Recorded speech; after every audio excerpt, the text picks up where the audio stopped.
welcome to another Brand Swan Live. I'm here to introduce our speaker today, Denise Bellan-Majah. She is a certified hypnotherapist with her own business based out of Wilmington, Delaware. I'm just going to give you a little bit of background about Denise. Denise originally trained as an allopath, and she spent 2 decades working in pediatrics and emergency medicine. And after retiring, she attended the Hypnosis Motivation Institute, where she graduated with honors, and now is sharing the gift of hypnosis with her clients around the world through her business, Akeso and Aglia. I'm going to stop talking and pass it off to Denise. Hi. Can you hear me? That's the first question. Okay. Everybody nodding. It's so strange to be speaking into the void. So I don't know how many of you have been hypnotized formally.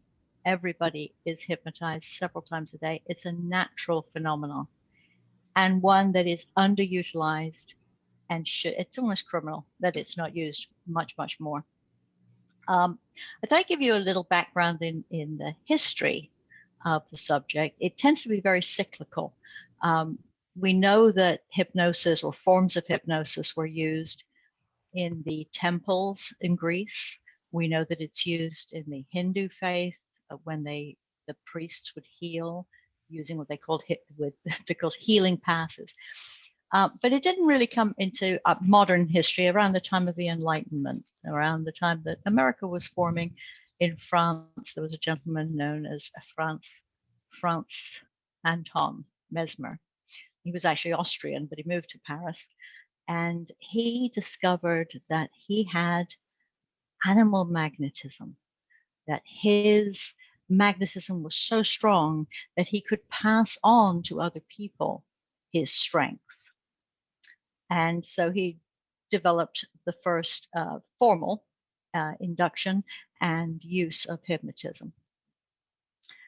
He was extremely popular and extremely successful as a physician, and the other physicians became somewhat jealous of him, and they demanded that Louis XIV would investigate. So a panel, including Benjamin Franklin and a gentleman by the name of Dr. Guillotine, who was quite famous also, was a pain specialist, actually, who invented the guillotine. They were part of the panel that discredited mesmerism, as it was known then. But also around that time, there were other people investigating it. It didn't completely die out. In the mid-1800s, a gentleman by the name of Braid, who was a surgeon in Glasgow, decided that it was an excellent way of dealing with pain in surgery. And so it started to be used by them. There was in 1849, a gentleman by the name of Elliotson, who founded a hospital solely for the use of hypnotism during surgery. And in the 1840s also, the gentleman by the name of Surgeon, again, in the Indian Army, but a Scottish man serving in India, who performed 300 major operations and over 1,000 minor ones, minor being things like amputating legs, only using hypnosis for pain control during surgery. His results were better than the standard of care that was being used. He was able to do the surgery faster and therefore with less blood loss, faster, therefore less exposure to infection, which was still theoretical at that time. They weren't sure how people got sick from surgery. And it became very popular again. And then again, it died down because people decided it wasn't really happening. Then in the 30s, well, no, in France, Coué in the early 1900s was a pharmacologist, and he would hand out his medicines, and he would say to people, you may recognize this phrase, but you might think it came a little later. He died in 1926, so it is quite old, this expression. Every day, in every way, you are getting better and better. He was the original coiner of that, what we tend to think of as the self-help 70s, but actually is much older. And then there was Esdale. No, I told you about Esdale. Coué. I've lost myself. Oh, yes. Then there was Ellman. Ellman was a vaudevillian who was extremely popular, performed magic tricks, the standard, you are getting sleepy kind of hypnosis. And then he realized that it would be so much better if it was used also to help people. And he ended up teaching a tremendous number of dentists and physicians in America. He came to the attention of the American Medical Association, and they decided to approve the use of hypnosis in medicine.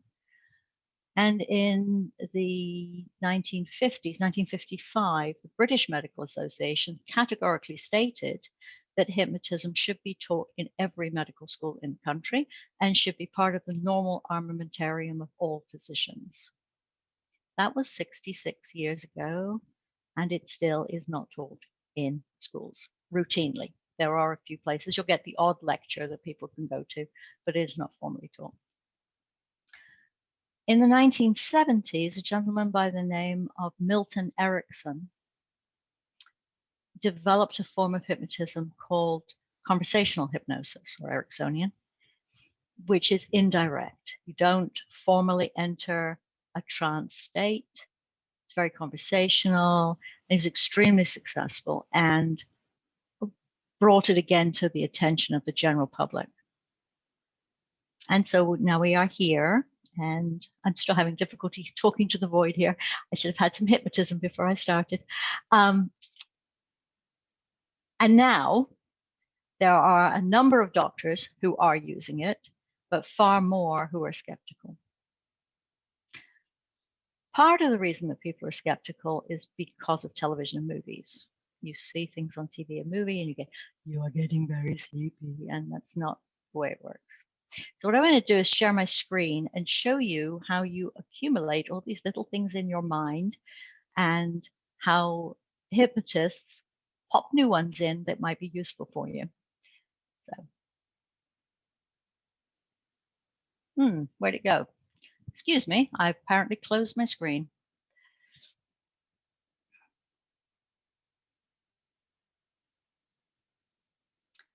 I suppose I could talk while this is still going on. Anybody want to ask a question while I'm looking for my PowerPoint? How did you get started with hypnosis? Myself? I was, when I retired from medicine, which was actually, I medically retired, I got sick, happening again. I got sick, and so I had to retire from medicine, and I was looking around for some way to entertain my brain, and I trained as a health coach because I thought, well, I've got all this medical knowledge, I may as well help people lose weight and exercise more and do the things that you need to do to stay healthy. And I thought it would be fun to learn hypnosis, and did a complete 180. I absolutely fell in love with it and became completely furious that I hadn't had the opportunity in the 40 years since I had graduated from medical school to learn it. I really think it is crazy not to. So let me try again, see if I can share my screen. It's amazing the things you have to learn. Okay, so this is called theory of mind. Obviously, this is what your brain looks like. And this, if my clicker will work, that's what the model of your brain, of your mind looks like. When you come into the world, you are a blank slate, tabula rasa. If you realize that you have a fear of falling and you have a fear of sudden noises. Everybody comes into the world like this. Any baby that doesn't test for that, we get very concerned. You also have an automatic fight, flight, freeze hardwired into your limbic system. Everything else gradually pops in. You are with your mother, probably, or certainly a caretaker, and you're unhappy, so you cry, and they pick you up and you feel better. So you associate crying with things happening. And all of the things that enter your mind before you turn, say, sometime between the age of 7 and 9, you just accept. You accept them as knowns. These things are absolutes. You believe them because they are universal. You have nothing else to compare them to. Obviously, as you're getting older, you start, the beginning of your critical mind is starting. But so you have, by the age of 8, these things are well established, and you will continue to accumulate them, but not quite as fast because it's not working. you develop your critical mind. And your critical mind will include such things. Where's my, excuse me, these people are over my writing here. About 10% of what you do is stuff you're actually thinking about. About 90% of everything you do is done automatically. Trigger, response, trigger, response. You just, if you were thinking consciously about things all the time, you'd be exhausted. Even things like, do I put my left sock on before I put my right sock on? Do I clean my teeth before I have my coffee? Do I open the door with my right hand or my left hand? If you had to consciously think all those things, you wouldn't get out the door in the morning. So all these things are in here. So there's hundreds of those little smiley faces. There we go. The development of the conscious mind, logic, willpower, analysis, and reason form this filter. From now on, everything that's said to you while you're conscious, and as in thinking, not just sort of snoozing on the couch, but while you're thinking, everything goes through this filter. And you decide whether or not you want to make it a new, oh yes, that's worth hanging on to. I'll put it into my subconscious. You can make this little gap in the filter to pop these things in by repetition, whether intentional or not. This is the problem with advertisements that you see all the time. You see the same thing over and over and over and over, and you forget that you could disagree with it if you wanted to. Or when you enter hypnosis. When you enter hypnosis, the hypnotic state, which is just the point at which your conscious mind is just checking out for a moment. Have you ever been in a conversation with somebody, like perhaps now, where somebody's going on and on and on, and you just click out for a moment or two and go, oh, sorry, where was I? That little moment that you're not present is a hypnotic state. During that time, you're not analyzing what is being said to you, and so it might sneak in through there. I might have said something and you might have been out. But anyway. And so these thoughts can enter through this. And once they're down in there, they stay there. So I'm going to unshare if I can find where I put the button. There we go. Any questions?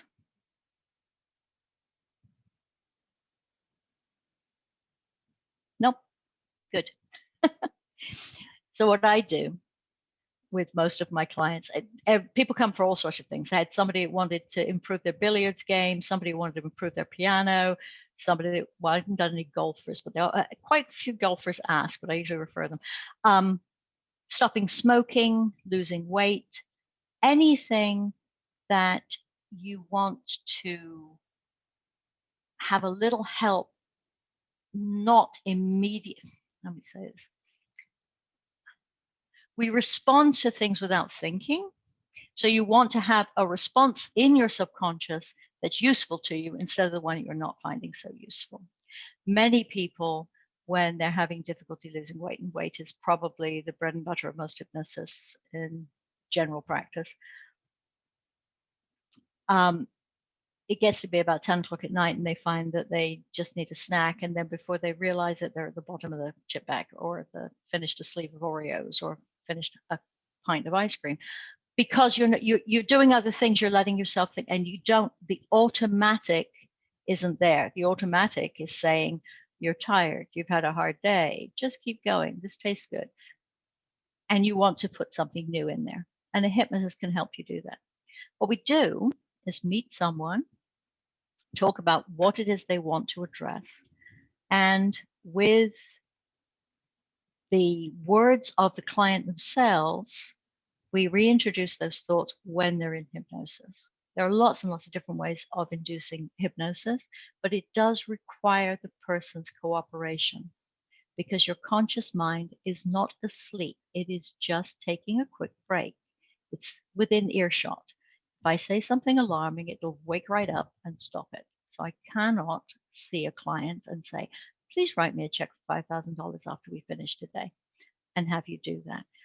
Likewise, all the TV shows that have people assassinating people, doing all sorts of strange things, none of those things can happen because the conscious mind would not, and your general ethics would not permit it.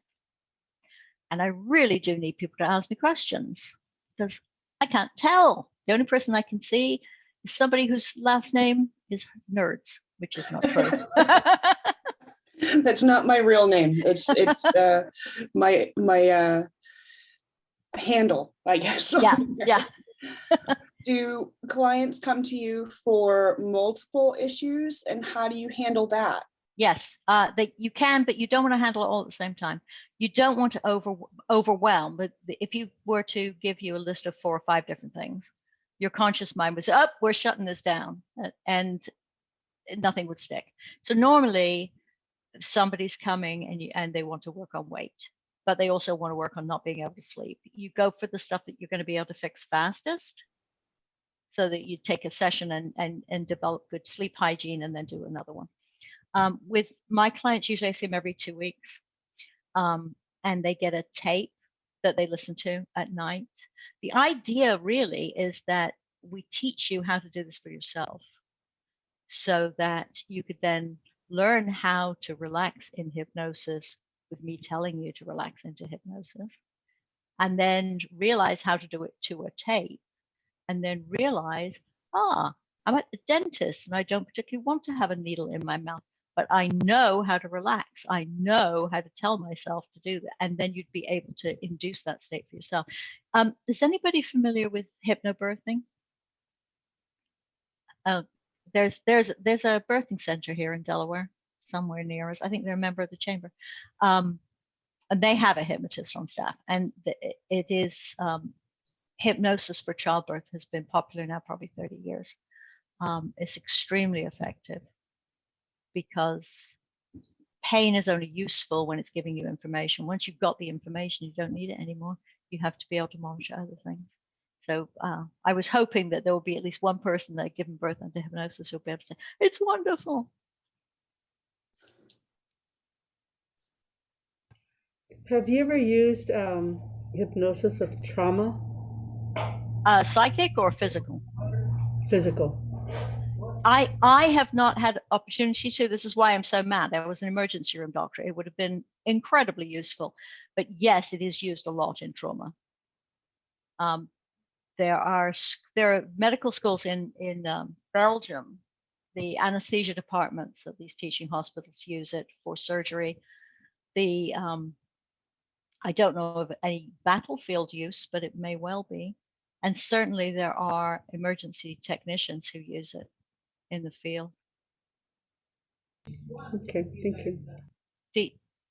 Was there a specific reason that you were asking? Oh, I work with youth, but I know one of my family members, which is kind of interesting because he ended up with COVID, and he was miles away in a new job, and so he got really sick, and he ended up in the hospital. Not it was just for the day, but you know, COVID just really played with his mind, just really messed it up, and he's working with anxiety and depression. Yeah. And so they told him to go to a hypnosis, you know, for trauma. And for the trauma of being ill, you mean? Yeah. And so he went, and I mean, I don't know if it's working. I haven't really talked to him, but he's trying it. Good. Yeah, that actually is it's been used in quite a few circumstances. When the COVID started, I offered free sessions for frontline workers for anxiety, and now a lot of my colleagues are seeing a lot of people who are very nervous about going back. Now lockdown is ending, they're feeling very anxious about it. Not the therapist, the public. We have a question in the chat from Michelle. She's asking about would hypnosis help with people who have fears of presenting? Like I should have taken one before I started. And she didn't put it in the chat because she's afraid to talk. She's in the car with no headphones and no speaker, so she's just gonna drop any questions in the chat for us. Yes, it does. Fear of public speaking is quite common, and actually that's a pretty easy one, except you keep reinforcing it. there are so many different techniques. It would be far too many to name, but it really is a question of learning how to relax and to be able to do that instantly. And we would just give you an anchor, and sometimes that anchor is something as simple as we have you get into that state, imagine yourself presenting, do it completely in your head. You realize that nothing in the world is real, right? Sounds very, very woo-woo. You can only experience the world through the way that your brain interprets it. So if your brain is thinking you're doing something, it can't tell whether you are or it's real. It's just data. And so you can practice something over and over and over. The gentleman I mentioned earlier, Milton Erickson, the psychiatrist, when he was about 12, I think, he got polio, and he wasn't expected ever to get out of bed again, because that was, pre-vaccine days. It was a terrible disease.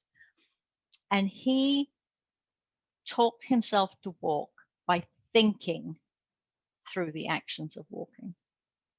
Physical therapy, I know several physical therapists who use it with their clients also, for the same reason. You can, the person who learned to play billiards thought herself through those, played billiards in her head. She played a specific match for practice, and it would be the same technique for presenting.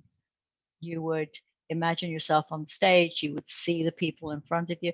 You need a half decent imagination to be hypnotized successfully. Usefully, you will be hypnotized, but to be useful, it helps to have a good imagination. About 80% of the population does. They think it's about 10% of the population has more difficulty with it. And some of it depends on what kind of imagination you have. Some people think in words, like me. Some people think in pictures. Some people think in smells. Some people think it's the mind is really an amazing place. We don't know enough about it.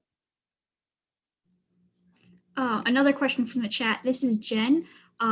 She's Hey, Jen. asking, how can you tell which hypnosis techniques or products are real versus fake? For example, like those soundtracks that they play at night while you sleep, do those have any real value? Probably not once you're asleep. We're not sure. They're not going to hurt you, unless you've got some really weird ones, but they're not going to hurt. But if the client has already fallen asleep, they're not going to get the best effect out of it. You want the subconscious to be, when you're actually asleep, your subconscious is seriously busy sorting out a lot of other things and probably can't pay attention to new material that's coming in. It's got to look at the more recently deposited stuff. But it's not a waste of money. And the time that you're almost asleep that you're listening that's the hypnotic state. As you're not realizing that you're awake or asleep, that would be useful. So everybody's driving today, huh? Jen's not on the call. Michelle's on the call. I have a lot of creatures at my house right now. Okay. Follow-up question. And earlier you said, these are the reasons people are skeptical of hypnosis. I think what made me skeptical was the Renaissance Fair. They had like the stage hypnotist. Mm-hmm. And that stuff I have trouble with because it's so, over the top. performery. Yeah, I do too, but only because they are incredibly good hypnotists, most of them. Okay. Most of them are very ethical. You will get some crazy people, but for the most part, they are really, really, really good at cold reading. They only choose people that are a certain type of suggestible. Some people use direct, some people use, so they give the very dramatic looking stuff where they say, they reach out to grab somebody's hand, they touch their shoulder and they say, sleep. And the person drops to the floor. That kind of stuff, you mean? Oh, yeah, absolutely. Yeah, I know. I was very skeptical, but it is real. There's a lot of prep work done before you see them because they need to make sure that they're not going to injure somebody's hand and they're not all sorts of other things.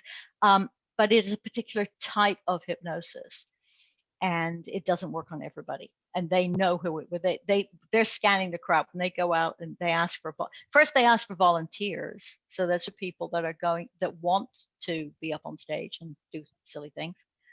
And even if the person is just doing something to play along, it's good for the show, so the hypnotist doesn't mind. But most of the people that you're that you are witnessing are truly hypnotized. Okay. I personally, and I have friends who are hypnotists who would not, like, I have to say this quietly because I don't want to hurt their feelings. I wish they wouldn't do it because I really want it to be taken seriously. But it gets your name out there, and people build their practices because they do street hypnosis. A friend in Belfast who's been doing this about 20 years, he does a lot of cosplay shows, and his videos are hilarious. The costumes people have on are amazing, but it is a particular kind of hypnosis. Most of what I do is progressive relaxation stuff because people are more comfortable with it, and I'm not in a hurry. And I'm on screen, so I can't reach through and grab your hand and say, "See." Okay. Well, thank you for explaining You're that. welcome. We can try it out next time we meet. I'll do you. And Yeah. you had asked something on Facebook about stress. Did you have questions about that? Oh, yeah, just in general. And actually, yes, I do. Okay. I feel like I have gained a lot of self-awareness about what's going on in my mind. Like I dwell on the negative and I pull up the stressful event over and over and over again. But I don't know how to stop it. I don't know how to actually control that track that's playing in there. So I feel like that's kind of what hypnosis is helpful for, right? Yeah. It is. Yeah. That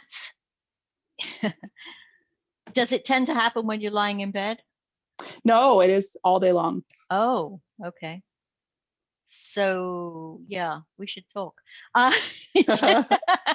Yes, it is. You do need to be, but it's relaxation. I mean, mindfulness plays in there too. Hypnosis is just hypnosis, meditation, and mindfulness are sort of just a continuum. In order for you to take in truly new information, you need to be able to synthesize it. So you need your conscious mind for that. Okay. The stuff that I pop in there is the stuff you've already decided. You've made up your mind what you want. You tell me what it is. I tell your conscious mind to go to sleep now, and I pop it in. I play your conscious mind in the session. So we need to, that would be where a tape would be very useful. You would decide what kinds of things you're saying to yourself that you need to stop saying to yourself, and a tape that you listen to on a regular basis would be good. Yeah, that actually does sound really helpful because I do feel like it's because I meditate and then I have a nice clear mind for an hour or so, but then like it just the default, it goes back to the default and it doesn't want to leave. Because it's comfortable. It's comfortably uncomfortable. Yeah, I know. It knows what's going on and it doesn't like change. Yeah, and that is the funniest thing because you're like, nobody wants to be unhappy, but sometimes I feel like my brain does want to be unhappy. Yeah, it isn't that it wants to be unhappy. It just the devil, it's not. Let's not risk anything else that might be worse. Let's stay right here where we know we're miserable and it's okay. Okay, well, thank you. You're welcome.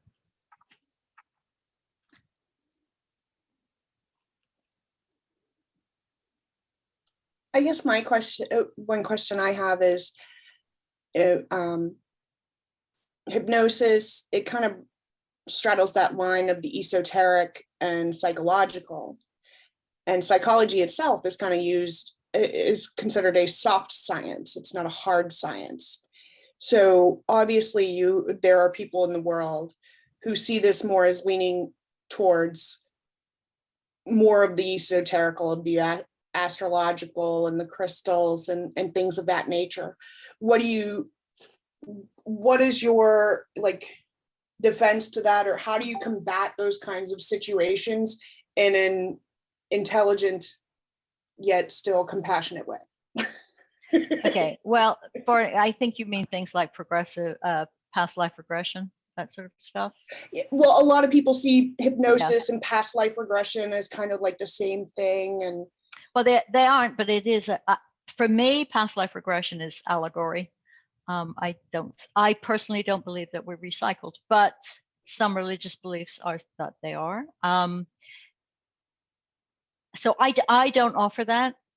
I do timeline stuff where you can go back in this lifetime and remember things and work on those specific memories.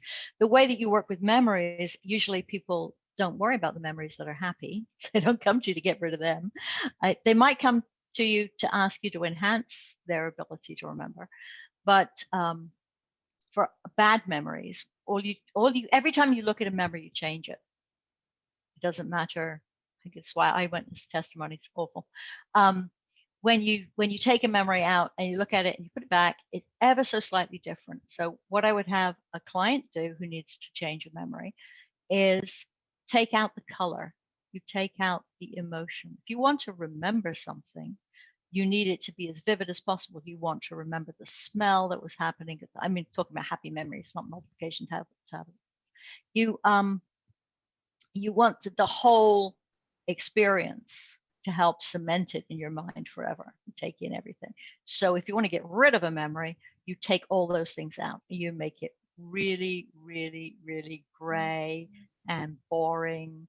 And you take the voice of the person who's speaking to you and you change it in your memory by your imagination, and it will become totally unimportant to you. One of the other quite frequent things people come and say is, I want you to make me forget my ex. I understand why they would feel that way, but it really isn't very practical, because those things are attached to all the, unless you were with a guy once, in which case he's not an ex. But it's, you know, how do you explain why this man comes and picks up the 3 kids every Saturday? I don't, you know, you can't remove that part of the memory. What you can do is take all the pain and change that so that you can have a more rational experience. So. All right. So we're going to start wrapping up here. To those who are watching on our Facebook page, if you want to join us next week on our Zoom, so you can get more private Q&A questions, you can register on our Eventbrite links. Other than that, I'll be dropping in Denise's information in the comments later, so you can see her website, how to get in touch with her if you're interested in a hypnotherapist session. And Denise, do you have any closing? I was going to suggest that if anybody wanted a free hypnosis session, I will do a group session shortly for the people who came to this group, and that information will be sent out by Jen and Kelsey later.